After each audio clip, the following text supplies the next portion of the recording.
Good evening, all. Give people a second to join. This is a part two of a series of discussions I guess we'll be having. Hard conversations about race, in particular, some of the myths that support racism. So yesterday we spent a lot of time talking about, it was an introduction kind of, but also just talking about the myth that it takes all of us together to change racism. And so we talked a lot about the fact that 76% of us? 76.5, I believe. Yeah, are white. And so that 76 is where we need to abolish racism. So if you missed that, there is a video playlist called Hard Conversations, and you can go back and watch that at your leisure. But today we're going to talk about the myth of meritocracy. So if you have comments, questions, you can add those into the comments and we'll try to get to those as well. But it's really about Queen and I talking about our experiences and including you in as we can. So thank you for joining me. I'm excited about this conversation. Thank you. Thank you for having me on your platform for these conversations, Amy. And I'm going to tell you, I'm pretty nervous and excited about the conversation tonight. And one of the things I want your audience to know is, like, we're literally just showing up and talking. We haven't talked ahead of time. We haven't discussed like how we're going to talk about it because the everyday person doesn't get to do that. You know, they find themselves in situations where it's the elephant in the room. And the only way to talk about it is just to talk about it.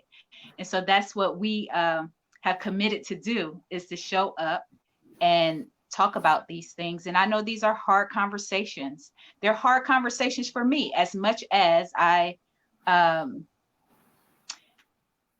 a sense, enjoy having them, because it allows me to broaden my perspective, my awareness, right? It allows me to connect to others, and that's what it's all about.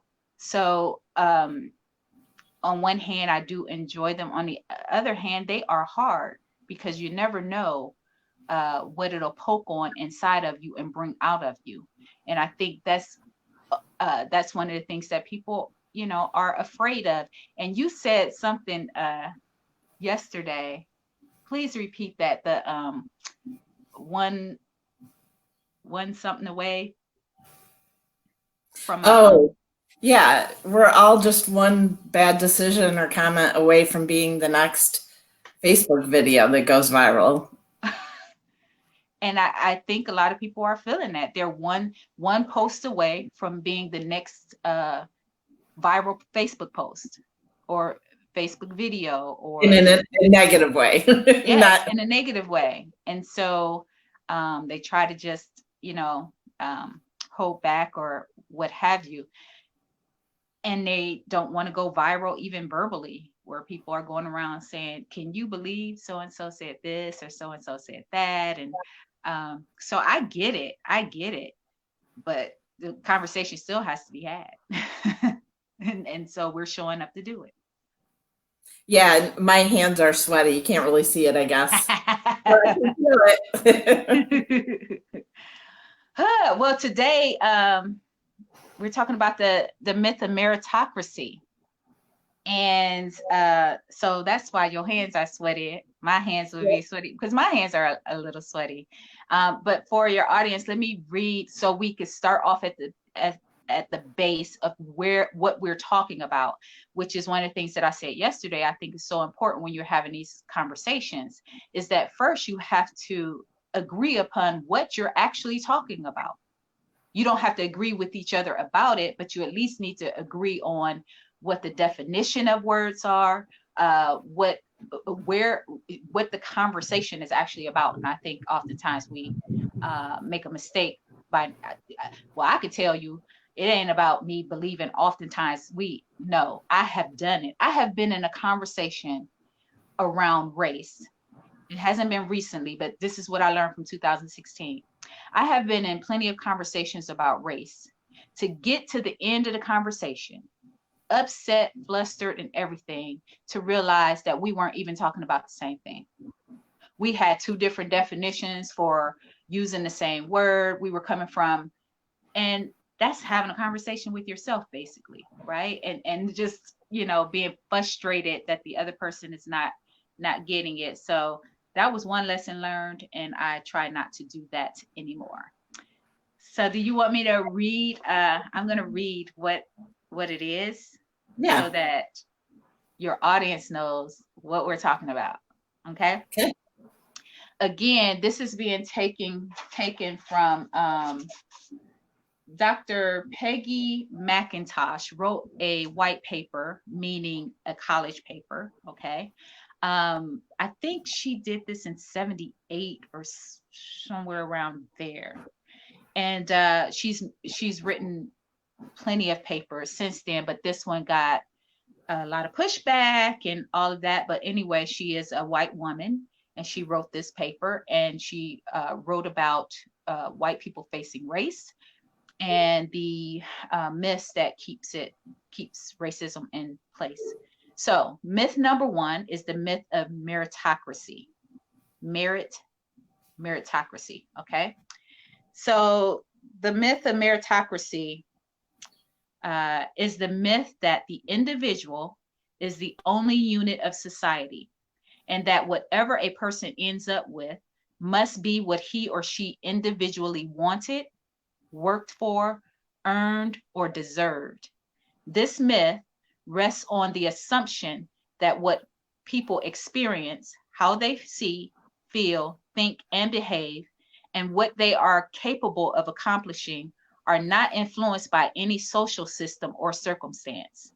The myth of meritocracy acknowledges no systems of oppression or privilege that, for various people and in various situations, could make life arbitrarily more or less difficult.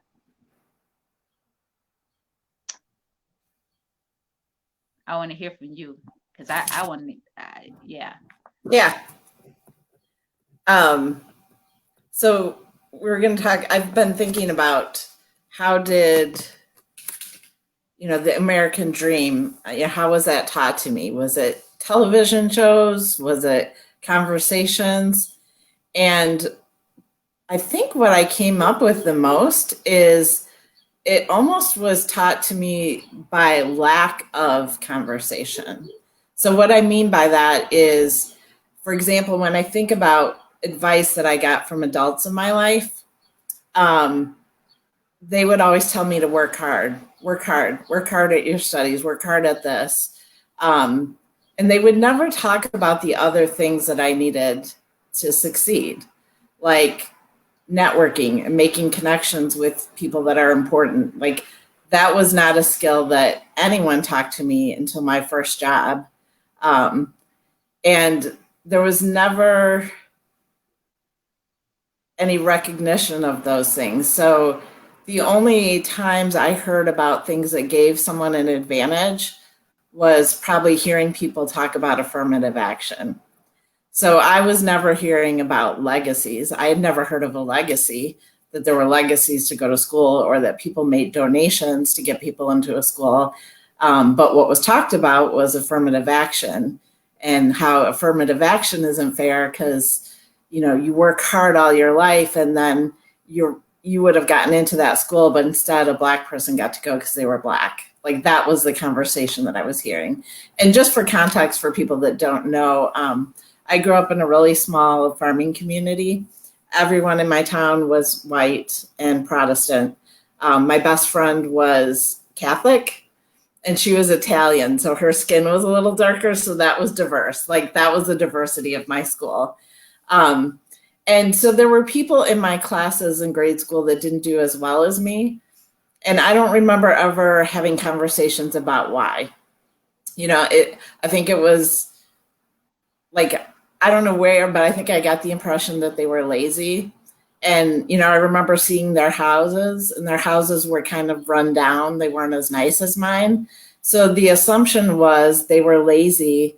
They weren't taking care of their houses. They're too lazy to paint it or to keep it up. Not, wow, they their house might look like that because they're working 3 jobs. They don't have time to keep up their house, or they don't have money to buy paint. Like, I don't remember ever having those conversations. And I just feel like I didn't have any insight to the fact that other people have a different experience than me. I just assumed everyone's experience was the same as mine. Um, Hell, I still do. You can ask anyone I've dated or my kids, like, I don't understand, like, why don't you think like me? Like, just I assume everyone thinks exactly like me. And what do you mean you have a different experience that makes you think differently than I do? So some of it was maybe more lack of conversation, lack of perspective, lack of visibility to differences, more than anything. Was there any, I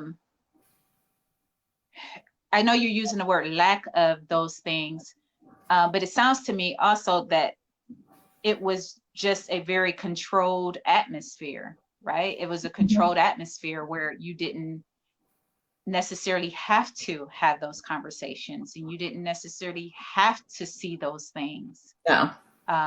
To cause you to question. Right. And then Yeah. there was a piece, I couldn't think of stories, but I know that there definitely was that myth of, like, everyone loves the story of the person that had nothing and worked up to be rich, and successful. And so I know those stories were told. And again, they, never talked about, like, I worked up, my dad only gave me $1 million. I'm self-made, starting with $1 million of my dad. Like, those parts of the stories were never shared. I forgot where I was going with this. Oh, but I did have a knowledge of, like, when people said things like, maybe you'll be president one day. I knew enough to know that didn't apply to me. And I would have even known then that it didn't apply to people of color. Like, when that was being said, that was to the boys in my class, right? Yeah. It wasn't said that way, but I knew that that's what it was. So I don't know where that came from. Probably from, like we all do, seeing who's in those positions, right? I didn't see women in those positions or anyone that was Black or brown in those positions. Mm-hmm. Yeah. It's not always about what's said, but more so about what's shown, right? Yeah. We often talk about the conversations that weren't had or the conversations that were had, but the truth is children go off of what they see. Yeah. And so to show them what the world looks like, and basically through showing them that the world is white or the world is whatever, oftentimes I think it comes through showing not what you say, but what you show. And I know personally my experience with meritocracy, which if you would have asked me many years ago, I probably would have never thought about this, right? However, again, using the definition of what she's saying meritocracy is, and I'll kind of go over that again. And the myth rests on the assumption that what people experience, how they feel, how they see, feel, think, and behave, and what they are capable of accomplishing are not influenced by any social systems or circumstances, but is seen as that whatever an individual have or however they end up is what they wanted, is what they worked for, earned, or deserved.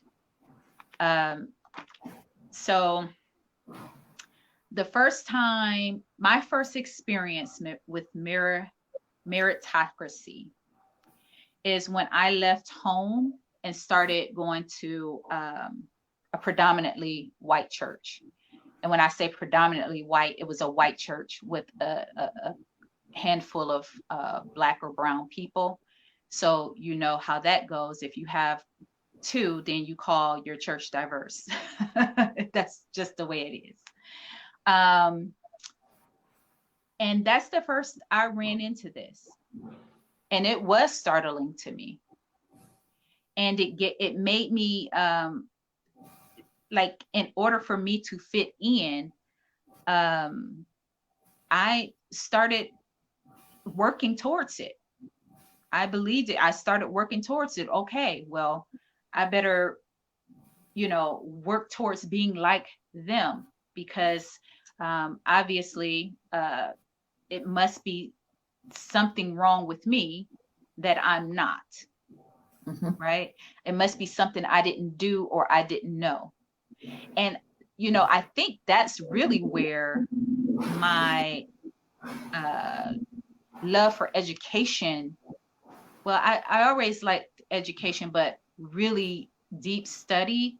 I think that's when I really got into deep study on everything, as religion, mental health, societal ills, all of that stuff. I started getting into deep study about those things because I wanted to know, like, especially mental health um, and spirituality and all of those things, because I was trying to live up to this myth of meritocracy, right?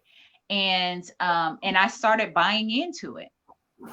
I started buying into it, and I remember I also got into a lot of debt, trying to keep up keep up with it, because of course whatever I had reflected, right, what I wanted or what I deserved, and God forbid I reflected anything other than being like them, especially in a religious setting, because I didn't, like, I wanted to be godly, right?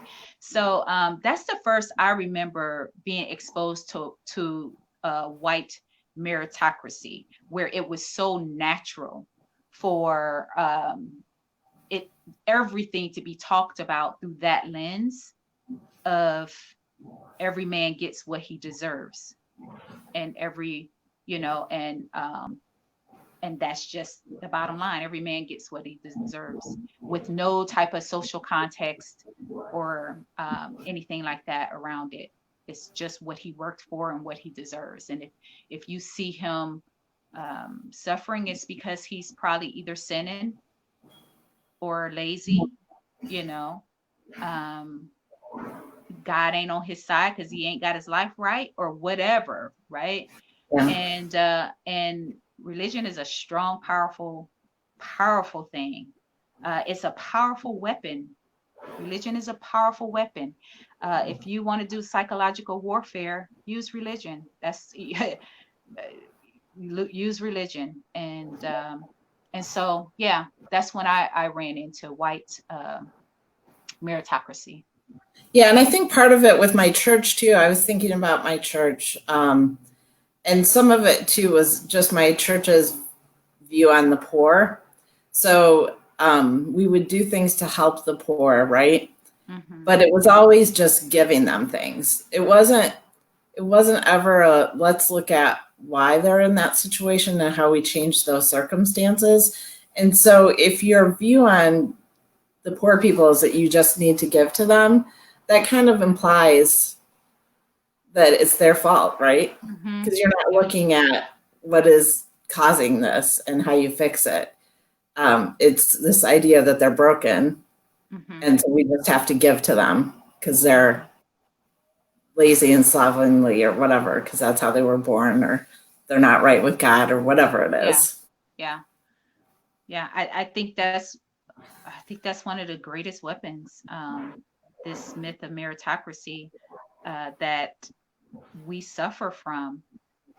Like I said yesterday, like, we're all wet, right? And in the effort for Black people to get ahead, right, to get educated, to climb up the corporate ladder, to move ahead along the social economic status, move on up the social economic status, we some begin to believe in that myth. And because they believe in that myth, they then turn around and look at their brothers and sisters who haven't got to that point and begin to judge them as lazy and as um, crazy, lazy, crazy, and trifling and whatever. So I think that has definitely been used as a weapon against Black people.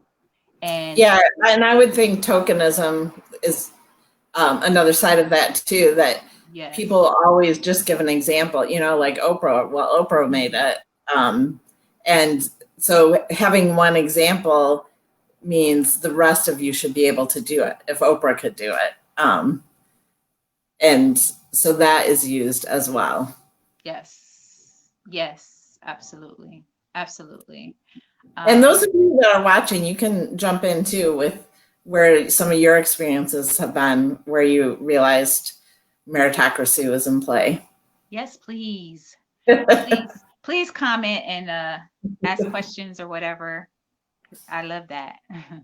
I love that.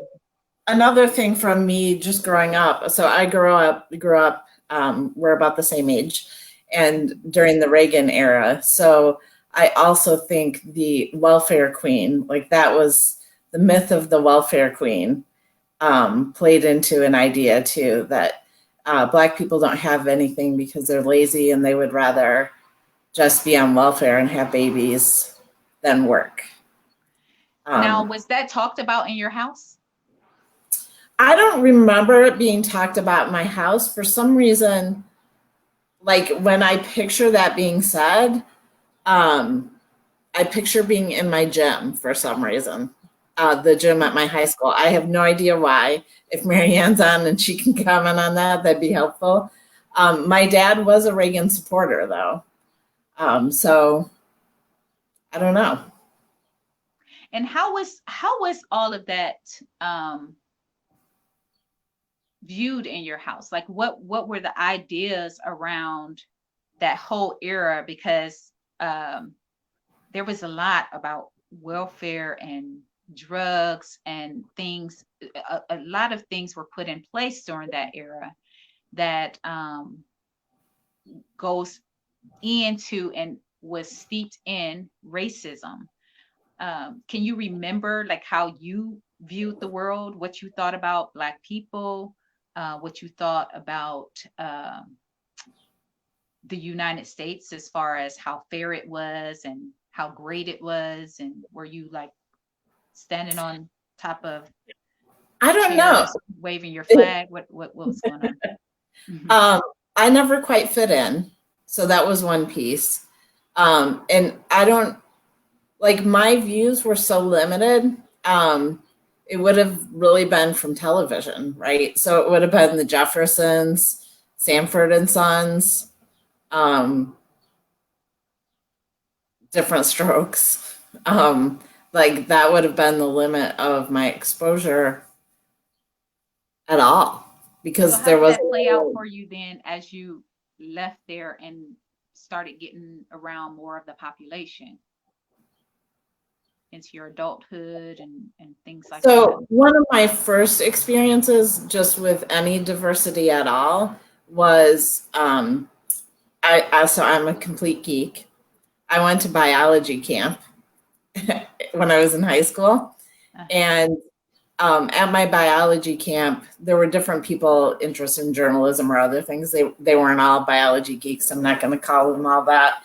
Um, but my roommate she was American, but her parents were born in India. One of her good friends that was at the camp was Chinese, and then one of our friends was Black that hung out with us. So that was like my first experience. And for me, I liked that because for some reason I have an interest in cultures. So one thing, so maybe this, I don't know, we're unpacking it as we go. But we did go to, my dad used to take us to like these travelogue things where people would talk about different countries they had gone to and what they experienced. And like, I loved those. Like learning about the Mayas and the Incans, and even if we had missionaries come and talk to our, like, I loved learning about different cultures. And so for me, it was just fascinating to learn about. I mean, these guys lived in the suburbs, and I was from a small farming town. So that was a completely different culture to me, right? Like, everything was new. So it was just interesting, but it was also framed around some of the other myths that we'll talk about, like, why, I mean, Johnny, the girl who was black, sounded just like me. So, she didn't talk differently than me. So it wasn't, That's it was, interesting. That's interesting right there. Because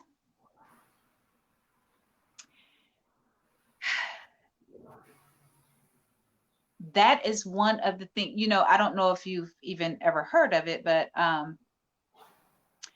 the voice, like you said, she didn't talk any different than I did. And that's not necessarily true, but she didn't talk any differently not than me. you did while she was there. And Exactly. I think this is one of those things too that is assumed, that we are a one language people, and we have our own language. And when we speak that language, um, and there are many different dialects of it, people in Georgia speak differently than the people out in Cali speaks differently than Ohio speaks differently, than Chicago. Yeah. So there are different dialects, but they're close enough to where, no matter where I go, I understand the different dialects that Black people speak. And whenever a Black person is comfortable speaking that dialect all of the time, I remember, especially like in the 80s and the 90s, of it being criticized, right? As a matter of fact, they criticized, slang, that it was slang and that it was improper English and that it was, when in actuality, it was our language. And And I definitely remember that and believing that was to be corrected. It's people not knowing how to speak correctly. yeah, yeah. And I think there are people who still uh, say that and still talk about our language that way to include Black people. Black Mhm. people say, especially if they're educated, they talk about speaking like you're educated. What does that mean exactly? Right? Yeah. What exactly does that mean? Does that mean speak white?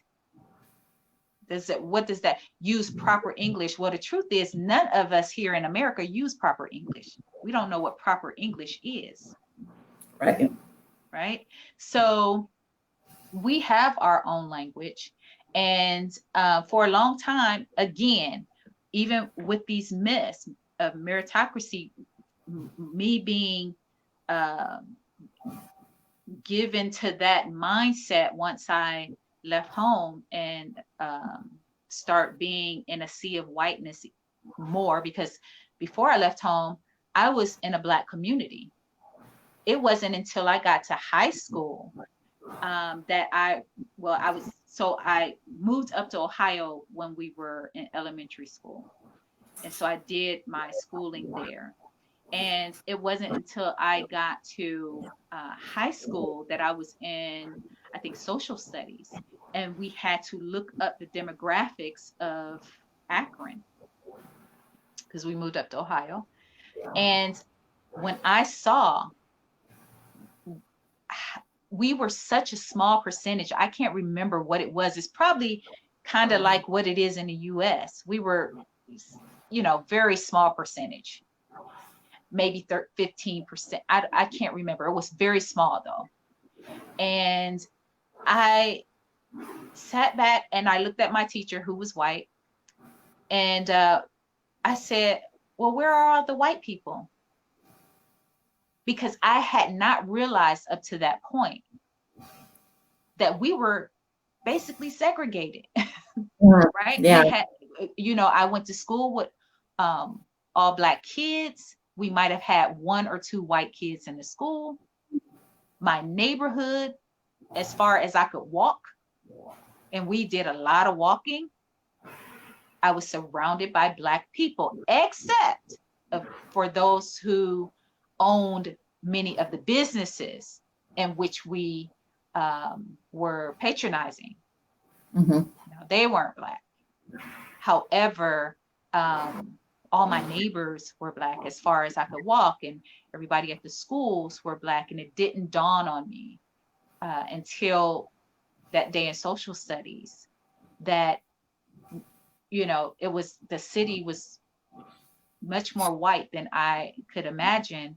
And we were just all grouped, on one side of town, few scattered other places, but for the most part, we were all in one place.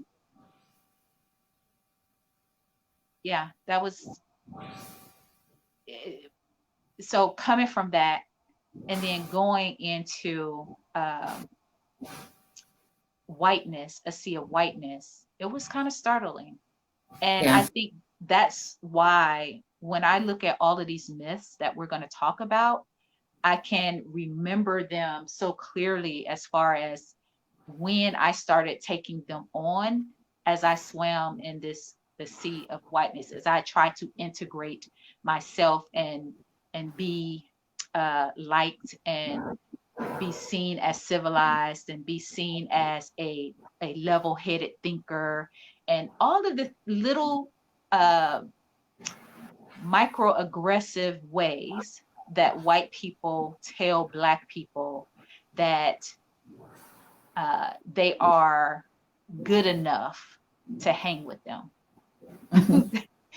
There's a lot of microaggressions when it comes to that, where, passive aggressive ways of telling Black people, oh yeah, you're one of the smart ones. Yeah. Yeah. And a lot of this, I think this has been good for me. I don't know how much I've thought about this. So I realized some of these concepts, but, I haven't thought about when I got my first job at Hewitt, did I get that job just because of my name? There was probably a more qualified candidate, but their name started with law or something. So they didn't get passed into an interview because of their name sounded too ethnic. Like I haven't thought about that kind of stuff where some people didn't get in the door just because of that, and they might have been way more qualified than me and could be the CEO of my company right now if it weren't for all the racism that they would have encountered once they were there too, of course. Well, it was set up, this myth of meritocracy, that's what it does to white people, is that it blinds them to those things by making them believe that whatever you got, you earned it or you deserved it. Yeah. And if you feel like you've earned something or you deserve something, then there's never a reason for you to look around and see was someone treated unfairly. So that's why I think this is a real dangerous one, right? Because it keeps you blind, because nobody wants to believe that they were second best or third best or whatever, not even above par. Nobody and wants this to is think that makes people really angry when you start questioning. So I sell doTERRA oils, essential oils, and I just commented on their Facebook page that they have an announcement coming on Monday. And I said, I hope that that your board of directors is going to be more diverse and match your customer. And people went crazy. The white women, whew, so angry because the board of directors right now are the people that founded the company. And the people that founded the company are 6 white men, and 1 white woman. And they're like, they founded it, they worked hard, like I'm questioning their goodness by, and their right to be there and how much you know, they earned this, they did this. And so even just questioning, I'm like, I'm not saying they're bad people. I'm just saying for me to spend my money somewhere, I want the board to reflect the clients. And the people that buy essential oils are at least 95% women. So why, if your clients are women, why aren't you reflecting them more? It doesn't even mean those people have to step down. Although Right. board member just did that at Reddit, a white man just stepped down to create space, which is great.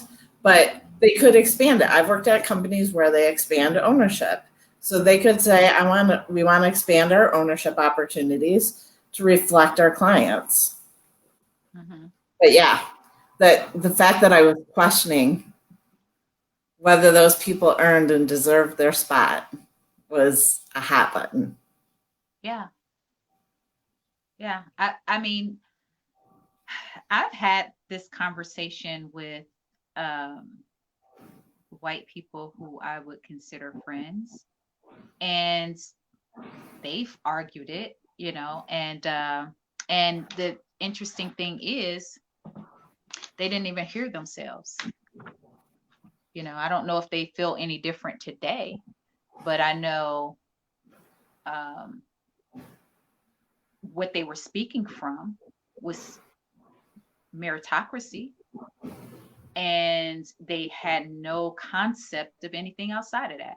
As far as they was concerned, everything they got is because they work so hard. It's not because they're white, because, oh my God, and don't let their parents have been poor or them have come from a poor place, then you might as well say they were slaves too in their mind, right? Like they started off at the same level and they worked their way Or up. behind. Huh? Or behind. Yeah. If they think you have more Yes. money than you. Yes, absolutely. That is, oh, I think I just put my hand over my camera, but I Yeah, will you turn it did. up. Sorry, y'all. Sorry. My screen is frozen, so I don't even know what y'all seeing right now. But yeah, God for oh my God, if they had poor parents or poor grandparents, oh my goodness, they are suffering way more than anybody else. And by God, they started behind the curve. And therefore, if they could do it, and whiteness didn't have anything to do with it, it was their hard work. It was meritocracy. Mm-hmm. It was that myth of meritocracy. So they don't even have within their capacity to see it any other way. So when they look around and they see somebody who don't have or can't have, to them, it is that person's fault, because if their parents work their way up or they work their way up, then by golly, everybody can. And it's a matter of grit, and it's a matter of pulling yourself up by, you know, that Pulling is, yourself up by the bootstraps. That is yes, really what you're saying. it is so ridiculous. And I don't, well, and the truth is, when when I left home and I started going to a white church, I started believing that. I really did. I did start believing that. And again, when I was in the moment, I didn't know that I was believing that. I only realized that I had picked that up when I had to start looking at myself and saying, wait a minute, if I'm wet too, then where am I holding on to things that um, um, are that I picked up because of being in this pool of racism and biases or what have you that I picked up. And people, listen, Black people cannot be racist. So please, please stop that one. That's a myth as well. That is a myth as well. Um, so yeah, I would have, back then I wouldn't have said that this was a problem. But as I've had to look at myself and do my own work and look at how is it that I look at my people, because however I look at them, that's how I'm going to look at myself. They are a reflection of me. I am them, they are me. How am I looking at them? How am I talking about them? How am I feeling about them? How am I seeing them? And then I started seeing how I have picked up uh, the white lens and start viewing the world through that in an effort to become like.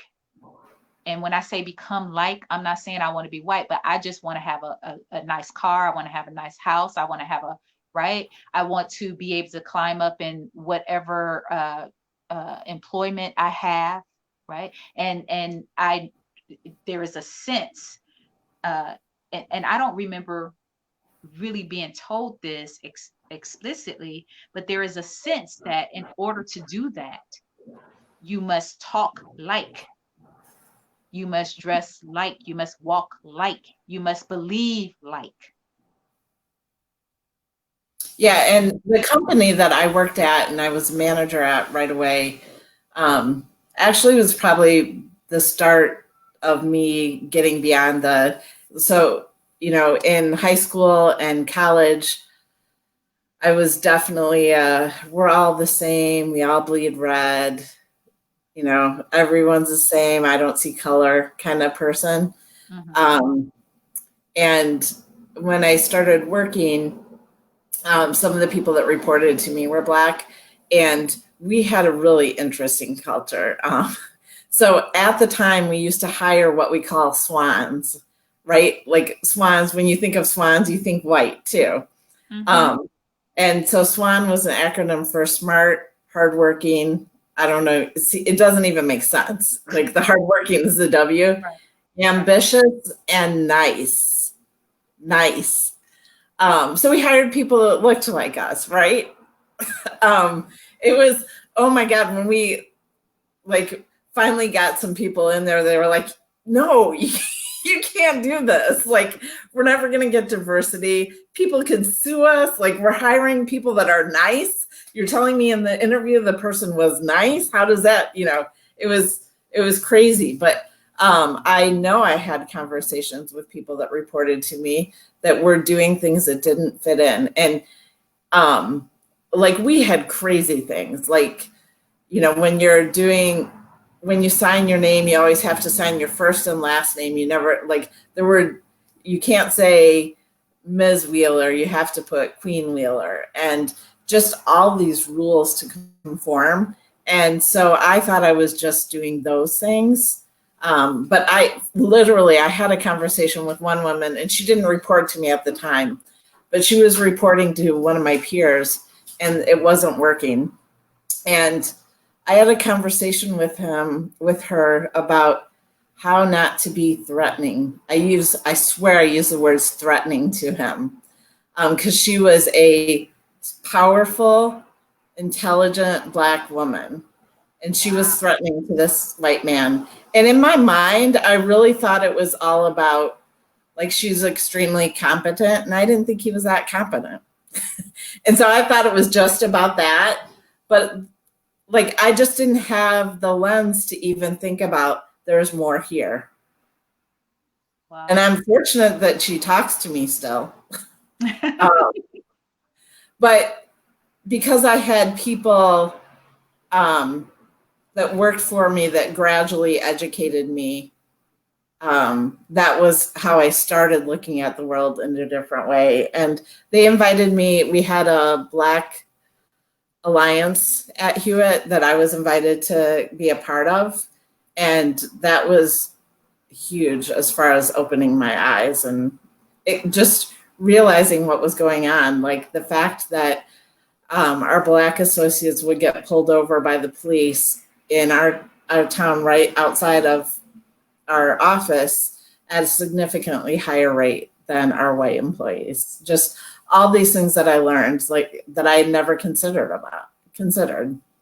The fact that our company was out in the middle of a white suburb. So if someone wanted to live close to work, they were gonna have to drive a long ways to get their hair done or to buy products for their hair because it wasn't available where we worked. Like I had no idea about any of those things. Yeah, and those are the little Dr. Joy DeGruy called those the hassles of being Black, right? The hassles. those are the hassles that I think go unspoken and overlooked. The little hassles just to be able to live, just to be able to, like you said, wash your hair. You have to go miles out of town. Not to mention that you said it was in the middle of a white suburb, the hassles of not being able to live in that suburb unless somebody approves it, right? You know, redlining is a thing, and I think it's still in effect. You know, the banks still practice biases. We know that. We know that in the last crash that came out, you know, that last housing crash that came out, of the biases that were done and the targeting that was done. So the hassles of being Black. Yeah. And oftentimes they can get overlooked because they're swept up under that myth of meritocracy, that whatever you get is what you deserve or what you worked for. And you must have been speeding, or you must have not signaled to change lanes, even though I do that 100 times a month and never have gotten pulled over. Mm-hmm. And Randy mentioned that Black people are adept at viewing life through different lenses depending on the environment or situation we find ourselves in. He said what? So it's back on what we were talking about a little while ago. I missed it. Oh, okay.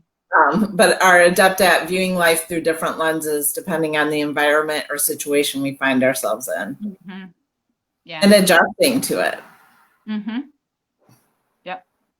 Yep. And, you know, I was like, the fact that Black people have adapted to the degree that we have for so long is amazing to me. It really is amazing to me.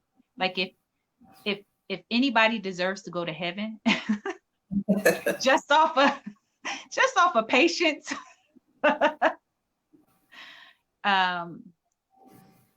yeah, it's I'm almost at a loss for words. That's because as I think about that meritocracy, the feeling that people get what they deserve or what they worked for. Do you know how many things? Well, we do know what can be swept up under that. All of these killings of Black men has been swept up under that. Mm-hmm. They got what they earned. They got what they deserved. And that's assumed when they go into court. It's assumed that the Black men got whatever they earned, whatever they deserved, or what they earned. And we've seen that over these years of whoever kill them, whether it's a police officer or whether it's a socially deputized white man who follow them around, while they're jogging or on a bike or walking, and they murder them and they walk away scot-free, right? And whether they have a trial or not, either they walk away scot-free and nothing ever happens, or they go through a trial and get declared innocent, because it's assumed that if the victim is Black, then they got what they deserved or got what they earned. Which is interesting because there was the video of the Buffalo police that shoved the elderly protester and he hit his head.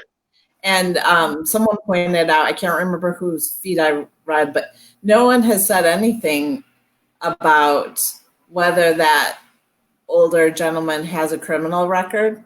Right. They haven't asked, if he was high when he was he high when he walked up to, like, those questions aren't being asked. Because they don't assume that he got what he deserved or what he earned when it came to that, right? Now, if it was a Black man, it would have been assumed he got what he deserved or what he earned. So it works in a negative way for Black people, and it works in a positive way for white people. Mm-hmm. Yeah.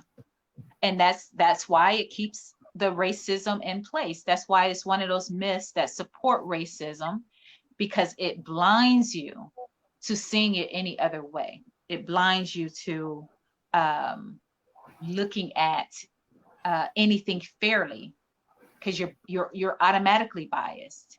And again, people take it so personal, and I'm like, don't take it personal, just take ownership of it. Like, once you find out that you've been brainwashed by a system that was set in place to brainwash you, the education system, everything was set in place, the marketing, all of that is set in place to make you feel that way about yourself, like you are worthy, you're getting everything by merit. Then why would you think to yourself that somebody gave you a shoe in and you weren't qualified, or that you are allowed to live anywhere you want but others aren't? Why would you even think about something like that?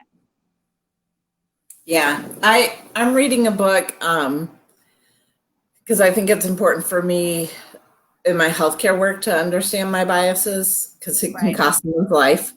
And it's Black Man in a White Coat, and he talks about, he was admitted to Duke, and he bought into that he didn't earn it, that he didn't deserve to be there. And so he was so worried that he couldn't compete.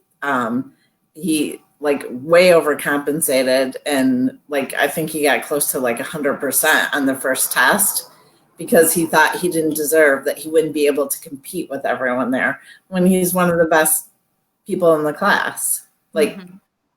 so it's again, yeah.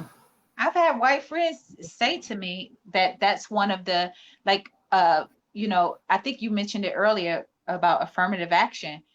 I've They probably still feel this way. I don't know. We don't talk much anymore, but that affirmative action is not right, and that it's unfair and all of that. That, like, again, this is that myth of meritocracy that white people are raised with, that they are conditioned for, so that they believe that they have a right to everything, that they have that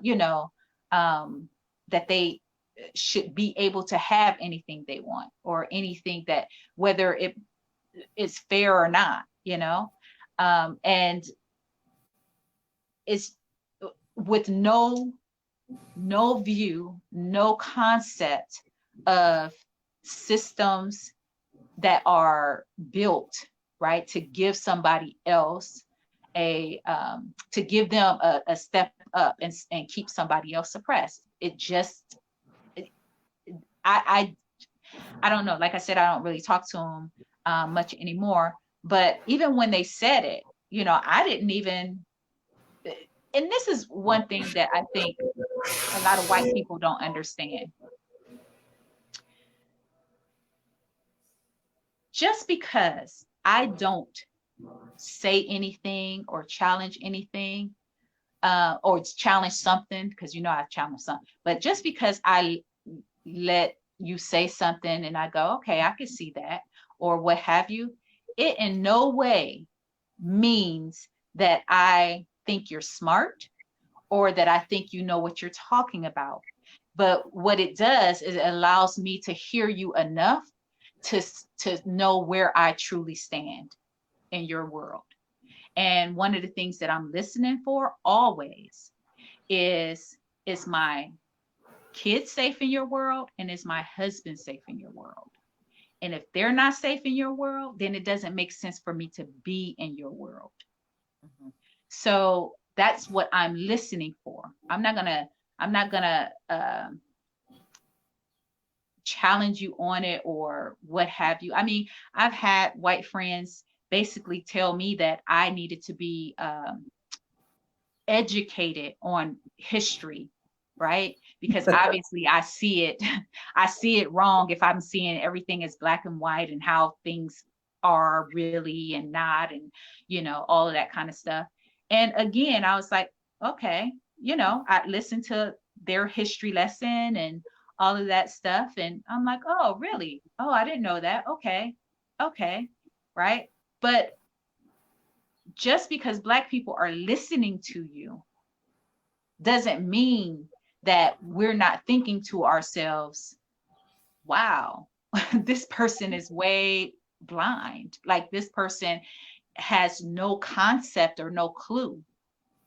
Just because we don't say it to you, but we do let you talk long enough for us to figure it out, because our safety depends on it. We have to be able to tell whether we're safe in your world or not. We have to be able to tell that. We have to be able to tell if our kids are safe in your world or not. And if they're not, then we make sure that we take care of that, you know, and you know, to a certain, and of course you look at levels of safety. When you're safe enough, you're good. But you know, like I said, after 2016, I saw who my kids wouldn't be, whose life they wouldn't be safe in. Not that I thought they would be safe anyway, but it was safe enough, you know. And when it goes over that level, when you see this myth of meritocracy on full blast, then you see, you know, I'm like, okay, I see what your world is, how your world is constructed.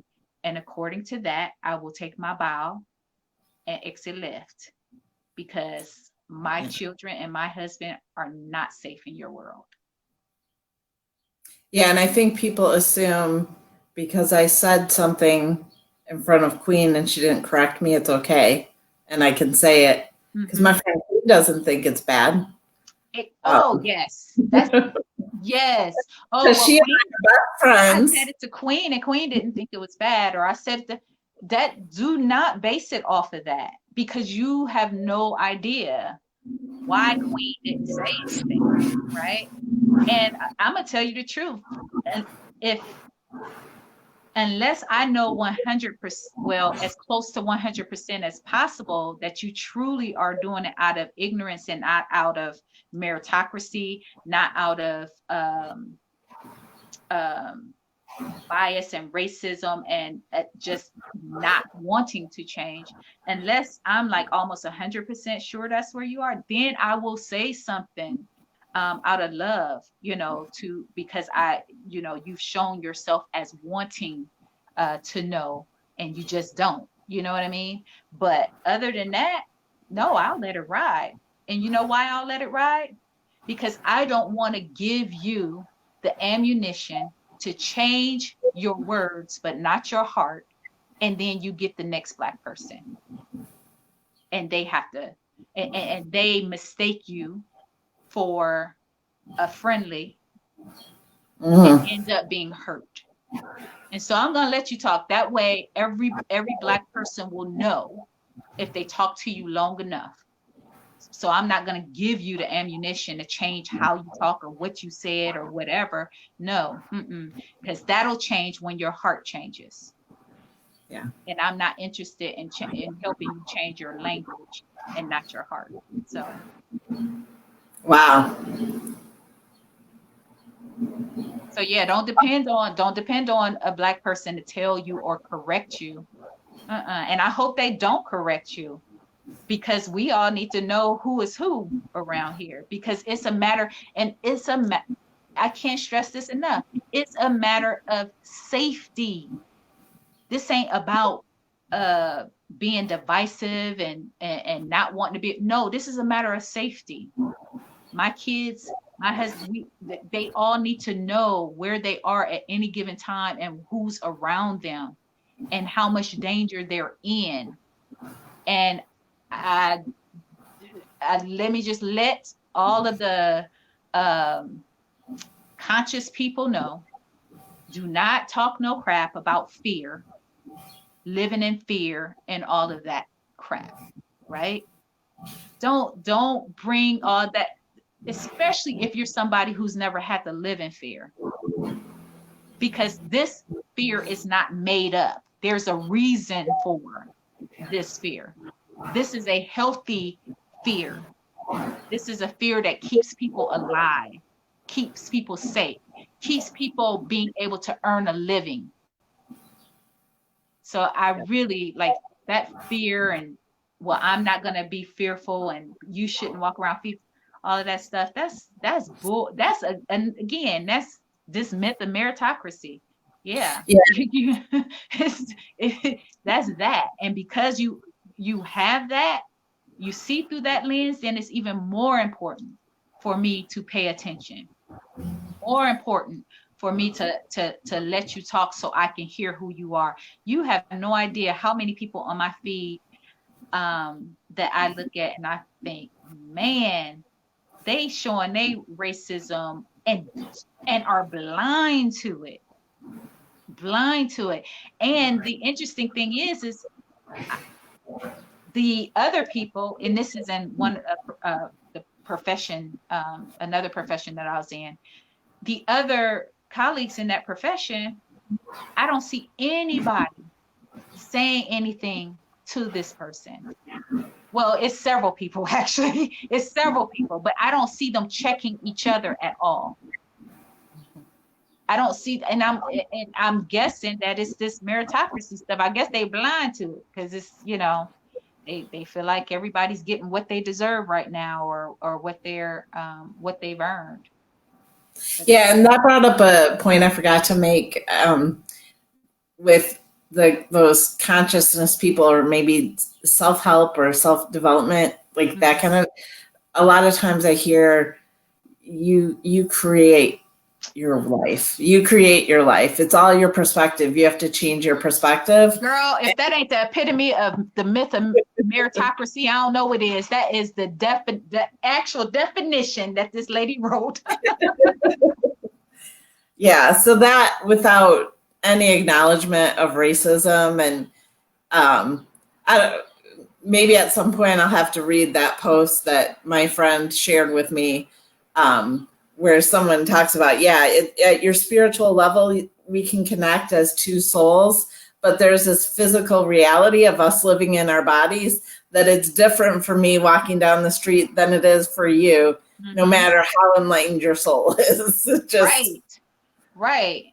no matter what your perspective is and your truth of how you're creating your life, that physical body makes a difference. That would assume that George Floyd created that.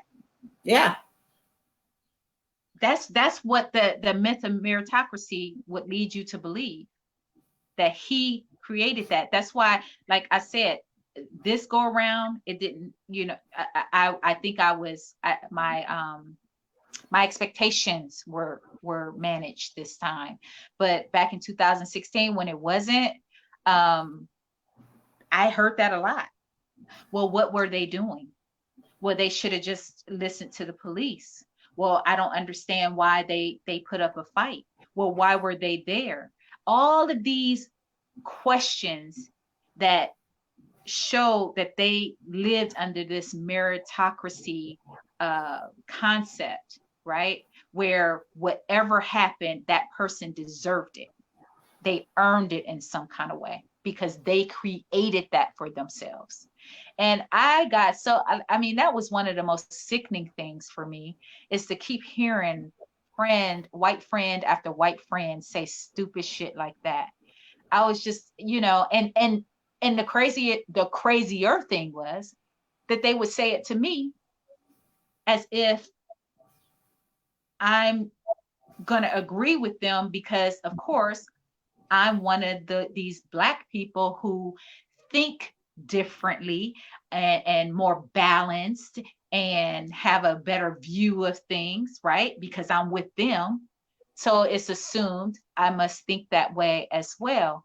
And I think the thing that hurt me most was, one, I thought, well, wait a minute, if they this comfortable, right? Then obviously I done swam in the pool too long. And the second thing was, well, what is it that I've been around them for this long, right? And I think that's where a lot of Black people are getting right now. It's like, I've been around you too long, where we have broke bread together, traveled together, we worship together, we do I've been with you too long for you not to be able to empathize with me, right? So that is one of, I think, the things that Black people are super disappointed about. So when you see posts saying, "Oh, your silence speaks volumes to me," I've seen a lot of Black people post that. Hey, to my white friends, I see who's silent, and that speaks volumes. I think that's that sentiment. It's like, wow, I thought we were better than that. I thought you knew me. I thought you love, and usually people who know one another and love one another empathize with one another. And it was very jarring to me that people who I thought was so close to me, right, could not empathize. But I tell you what, one thing that I did realize, and I think many Black people are realizing this as well, is what I realized is that I was in their life, they weren't in mine. Mm-hmm. That was a big realization to me, because my life didn't change much. The same people who came to my house before was the same people who came to my house after. Same people who I talked on the phone with most before was the same people I talked on the phone with most after, right? So my life didn't change. So I was in their life, they weren't in my life. And I think this is a time where plenty of Black people will be feeling that, and are feeling that, according to some of the, posts and chatters and writings that I've been reading, as people express how they feel right now, as well as with my clients too. So, yeah. Yeah. All right. Is this a good breaking point for tonight? It is. It is a good point, Blake. And let me see. So last night we were just like, okay, bye. Right? So we didn't have anything planned to say bye. But but so we are gonna get back on here tomorrow. Tomorrow we're gonna be talking about manifest destiny.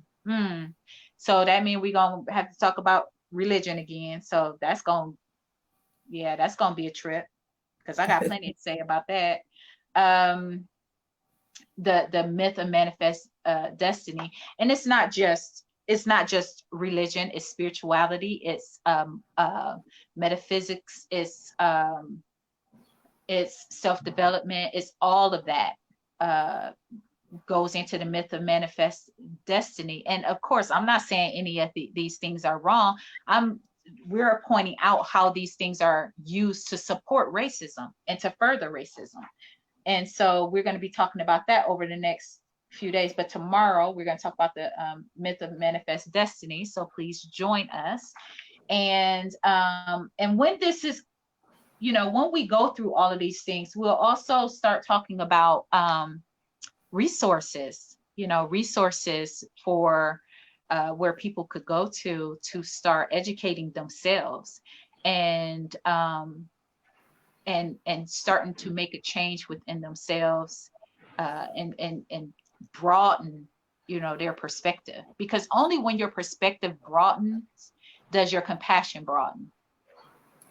And so hopefully that will come out of this, and it'll help people, have the courage to go ahead and have conversations. Again, we didn't know where we were going to start with this. We're just like, hey, let's go. And it's not comfortable at all, thinking back on these things, and even talking about them to people I don't know, an audience. But hopefully it's all in the vein of helping others be able to have such conversations in a way that's meaningful to them, in a way that is healing to them, and in a way that allows us to take these conversations and turn them into some type of action to bring about change. Because I really do think that something different has happened this time. And me and my husband was talking last night, and I said, wouldn't it be crazy if we are in the age where it comes down like apartheid? Like, Yeah. because I'd never even considered that could happen in my lifetime. It wasn't even a consideration to me. And I'm like, what if that's happening? What if it happens during our lifetime? And I never thought it would happen, that it would happen in South Africa, and Right. how fast it happened.